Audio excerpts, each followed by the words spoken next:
Hey guys, what's up? This is LJS here, and I am finally back with what everyone is waiting for, a deck profile of Avenger Phantom Blaster Abyss deck. So Avenger, as you all know, is a very good deck, and now they have a new Legion boss, which I should have done long ago, but sorry for being really late. It took me a while to get all these triple rare cards to make this deck. Also, in this deck profile, I'll be actually talking about a few deck variations you can do with Abyss. So for those of you, I'm sure many of you know that there are some builds like Raging Form Abyss or Moderate Abyss or even Drag Ruler Abyss. So today I'll be talking about those ratios you can do, because the Grade 2 and Grade 1 lineup should be mostly the same for all these three builds.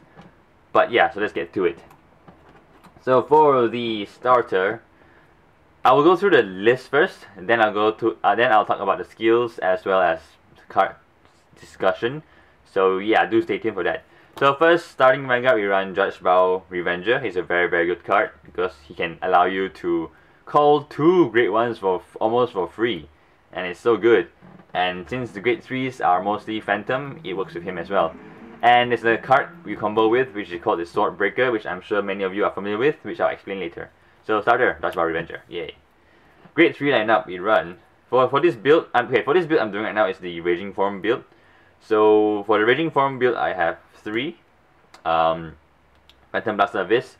So Phantom Blaster Abyss is your final finishing boss. So when he legions, you can restand him basically. Yeah, restanding. Next, yeah, I run 3 Raging Forms, also for more restanding power, but he's a bit weaker because he's 11k when he attacks. But him, as Legion, he attacks for 20k, which is good. And finally, I run 2 Moderate Phantom Steep Break Ride. So let's look at Grade 3 lineup. How can we change it? So if you want to go for a pure Abyss Moderate build, you would go with 4-4. So that is the sort of more common, most consistent build. But I think it's quite boring because you only have these 2 cards to play with. You have less options. So this is probably the best build to use because it's the most consistent and it's guaranteed to always have Break Ride or Restanding of Abyss, and it's very powerful. But it's not as fun, so I want to mix it up. So I built a deck that has Raging Form in it. Also, if you want to, you can also build a deck that has Drag Ruler, which is also quite fun. So you can swap out Raging Form for 2 Drag Rulers, and maybe you can run 3 Moderate Phantoms, or you can just run 2-2 and 3. Or you can do this 4-2-2, or you can do 3-3-2. To me, it's not that much difference because it's still quite consistent.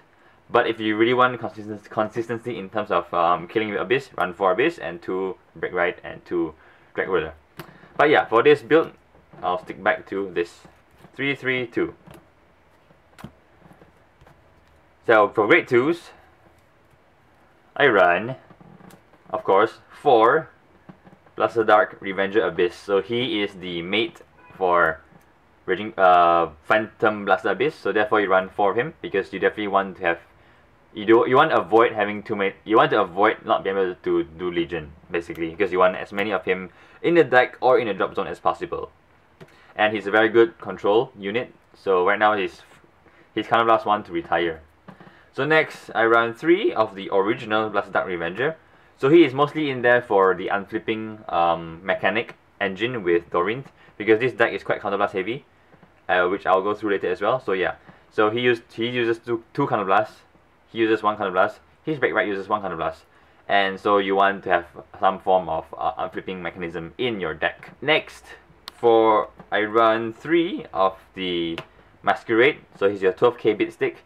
Although an alternate card you can run would be Rukia, but I find that he is more consistent because he is constantly 12k, whereas Rukia, depending on whether you call Grade 1s, she may not power up, and he's just he's just a 9k attacker. And next I run 2 Mana. Mana is a very good card because she allows you to get a free call for 1 turn. But most of the time when you have a free call with her for that 1 turn, you'll probably kill them both for both of their skills. I choose her over my card because I think she's more consistent than my card, because my card only works when you Legion, which is usually for this kind of deck is late game after you break, right? So by that time your field should be full. But yeah. So for grade 1s, you run the typical 4 Perfect Guards, Avenger, Lear, 3 Dorin to combo with Blaster Dark Avenger to unflip damage, 2 Blackwing Swordbreaker for good draws, you combo him off with Judge Bow Revenger, and 2 Shadow Lancer because he helps you search out break rights in case you don't have him in your hand early game. But even if you have him or him in your hand early game, it's fine to throw them away to get a break right, because having a break right really helps this deck, because you get that additional 10k power, as well as you're able to get free calls for retiring. So having break right is very sort of, you want to ride him first ideally. And throwing away Raging Forms from your hand is fine, because when you Legion, you can always just shuffle them back in your deck, so you can pull them out later to use Raging Form skill again. Yeah, and yeah, so I run 2. So in a sense, technically, I'm already running 4 Moderate Phantom, because he is essentially a converted version into a Moderate Phantom. So yeah. And then next, I run 2 Masquerade, 10k beat stick for Revengers. So early game pressure, early game sort of rush if you want to rush, I guess. And then for triggers, yeah, I have the standard 8 crits, 4 draws, and 4 heals. Well, the thing is, since this deck is very offensive, you might consider running 12 crits instead.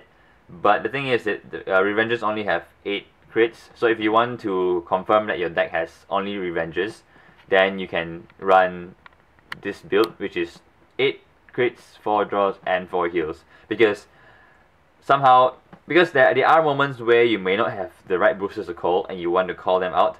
And the thing is, for most of your boss's skill, they must kill Revengers, so you want to try to keep it consistent and have Revengers.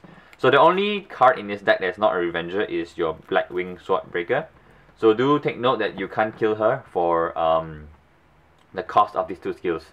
So now let's take a look at the skills and why I run so many grade 2s and so many grade 1s. Because if you notice, my grade 1s, I have 2 copies of these 3 cards, and you may think, what, 2 copies only? It's not consistent at all. But this deck is actually very consistent. Revengers are well known for being very consistent because you have many calling options that allows you to search from a deck and call them. So you have Break Right, you have mana that can call grade 1s from the deck. So it's not hard to get into all these cards when you need them. Same as Judge Bow as well. So let's take a look at the skill. So Judge Bow Revenger's skill is, he is a Forerunner, okay, and when an attack hits your opponent's Vanguard, when this guy boosts a Vanguard with Phantom in his card name, you can counter blast 1, put him in the soul, and search your deck for 2 grade 1 Shadow Paladin and call them out as rest. So he allows you to search any grade 1s, so it's not restricted to Revenger. The only restriction is that number 1, it has to boost a Phantom Vanguard. Number 2, it must hit your opponent's Vanguard, and you must counter blast 1 and put him in the soul. And normally what I'll do is I'll use him, combo him off with these 2 cards, your Blackwing Swordbreaker. So her skill is, when she is called to R from your deck, Soul Blast 1 and you can draw a card. So with him, boost a Phantom, hit opponent Vanguard, counter blast 1, put in soul, search for 2 of him, call it as rest, Soul Blast 2, draw 2 cards, which is a very good plus. So in that turn you actually plus 4 because you get, plus 3, sorry. Because you get 1 free unit on the field as a booster, and you get to draw 2 cards. And the sun is getting really bright. Wow, okay. So that's those 2. Then next we look at Abyssal skill. So Abyssal skill, the first skill is Legioning. So Legion essentially is when both of you and your opponent are in grade 3s, you can return 4 cards to your deck and search for his mate. So his mate is Blaster Dark Revenger Abyss and perform Legion. So which is with this guy, Legion. And his skill is that on the turn you Legion, at the end of the battle that unit attack a Vanguard. So it has to attack a Vanguard. you may pay the cost, which is counter blast 2, and kill 3 Revengers. If you do, restand him. So on the turn you Legion, perform Legion, attack a Vanguard. At end of turn, counter blast 2, kill 3 Revengers, restand. So his killing has to kill Revengers. So you can't kill her for his skill because she's not a Revenger. Yeah, do take note of that. Next is Raging Form. So Raging Form skill is limit break 4. At the end of battle that this unit attacked, so he can attack anyone, doesn't have to be a Vanguard. He has to attack the Vanguard to restand, but he can attack anyone to restand. So you can pay the cost, which is retire 3 Revenger Rearguards. If you do, choose another of him from your hand and write him as stand, and he gains 10k. So essentially what happens is if you have a copy of him in your hand, attack anyone, kill 3 Revengers, superior write 1 from your hand as stand, and he's now 21k, swing for 21k to your opponent. So yeah, so you get to, so he's similar to Abyss but slightly different. Next is your Break Right. So his Break Right skill is when a grade 3 writes on him, counter blast 1. If you do, your Vanguard gets 10k, and he can search your deck for any grade 2 or less Shadow Paladin, call it to rearguard circle, and that unit gets 5k. So what you do is ideally you want to Break Right with Abyss.